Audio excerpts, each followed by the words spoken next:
Lettre aux Hébreux, chapitre 9. En effet, la première alliance avait donc aussi des ordonnances du service sacré et le sanctuaire terrestre. Car on avait construit un premier tabernacle appelé le lieu saint, dans lequel se trouvait le chandelier ainsi que la table et l'exposition des pains.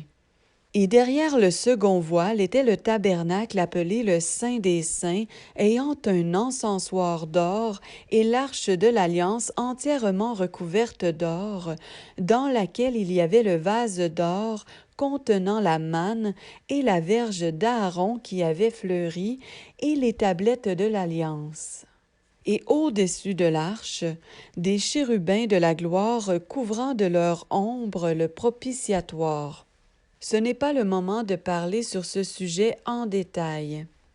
Or, ces choses étant ainsi préparées, les prêtres qui accomplissent le service sacré entrent en effet en tout temps dans le premier tabernacle. Mais seul le grand prêtre entre dans le second une fois par an, non sans du sang qu'il offre pour lui-même et pour les péchés du peuple commis dans l'ignorance.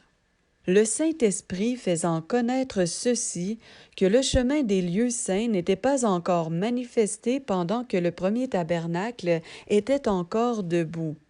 C'est une parabole pour le temps présent, pendant lequel on offre des dons et des sacrifices qui ne peuvent rendre parfait sur le plan de la conscience celui qui fait le service. Ce sont seulement des ordonnances charnelles portant sur des aliments, des boissons et divers lavages effectués au moyen de l'eau et imposés jusqu'au temps de la Réformation. Mais Machia est survenu, grand prêtre des bonnes choses à venir, à travers le tabernacle plus grand et plus parfait, qui n'est pas fait par la main de l'homme, c'est-à-dire qui n'est pas de cette création. Et il est entré une fois pour toutes dans les lieux saints, non à travers le sang des veaux ou des boucs, mais à travers son propre sang, ayant trouvé la rédemption éternelle. Car si le sang des taureaux et des boucs et la cendre d'une génisse dont on purifie par aspersion ceux qui sont impurs, sanctifie quant à la pureté de la chair, combien plus le sang du Machia qui, par le moyen de l'Esprit éternel, s'est offert lui-même à Élohim sans défaut, purifiera-t-il votre conscience des œuvres mortes pour servir l'Élohim vivant? Et c'est pour cela qu'il est médiateur d'une alliance nouvelle, afin que, sa mort étant venue pour la rédemption des transgressions de la première alliance, ceux qui ont été appelés reçoivent la promesse de l'héritage éternel. Car là où il y a un testament, il est nécessaire que la mort de celui qui a fait le testament survienne. Car un testament n'est ferme qu'en cas de mort, puisqu'il n'a aucune force tant que celui qui a fait le testament est en vie. C'est pourquoi la première alliance elle-même n'a pas été inaugurée sans le sang.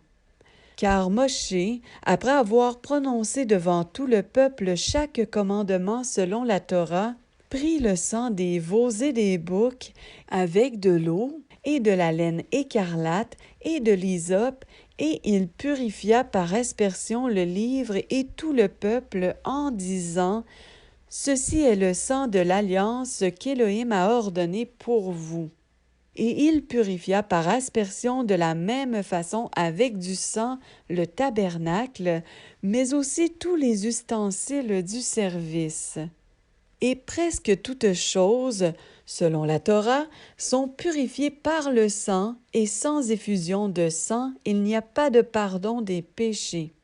Il était donc nécessaire que les exemples des choses qui sont dans les cieux soient en effet purifiés de cette manière, mais que les choses célestes elles-mêmes le soient par des sacrifices plus excellents que ceux-là. Car ce n'est pas dans les lieux saints faits par la main de l'homme, imitation des véritables, que le Machia est entré, mais dans le ciel même, afin de paraître maintenant pour nous devant la face d'Élohim. Et ce n'est pas pour s'offrir lui-même plusieurs fois qu'il y est entré, comme le grand prêtre entre dans les lieux saints chaque année avec le sang des autres, puisqu'il aurait fallu qu'il eût souffert plusieurs fois depuis la fondation du monde. Mais maintenant, à l'achèvement des âges, il a été manifesté une seule fois pour l'abolition du péché par le moyen de son sacrifice. Et comme il est réservé aux humains de mourir une seule fois, mais après cela un jugement, de même aussi, le Machia qui était offert une seule fois pour porter les péchés de beaucoup, apparaîtra une seconde fois hors du péché à ceux qui l'attendent assidûment et patiemment pour le salut.